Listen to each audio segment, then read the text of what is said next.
the tariffs will impact disproportionately smaller business and companies like us that are in the startup phase. Some Calgary businesses are warning that Trump tariffs on steel and aluminum could impact them significantly and cause product prices to increase. On Monday, U.S. President Donald Trump imposed a 25% import tax on steel and aluminum entering the United States, with the looming threat of reciprocal tariffs on all countries importing these metals from the U.S., casting uncertainty over global trade. That's the aluminum that is a major part of our packaging. Scott Shepard is the CEO of Tuesday Brewing, a company in Calgary that sells non-alcoholic beer.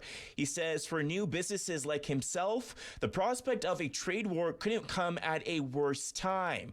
He fears these Trump tariffs on aluminum could impact his business significantly and lead to increased product prices for consumers. Aluminum cans are a core part of our packaging, obviously, and we're a startup. We've been in the market for a year and a half, and in this growth phase, that operating margin is really, really critical. For companies like Calgary-based Bow River Brewing, who not only produces their own product, but also does so for other beer and soda pub companies, they say the interconnectedness of trade with our southern neighbor really complicates just how bad the impact of tariffs could be. The aluminum is something that, even though it's manufactured or originally sourced out of Canada, a lot of it ends up being modified and in the United States. Some of it's turned into cans and can lids there.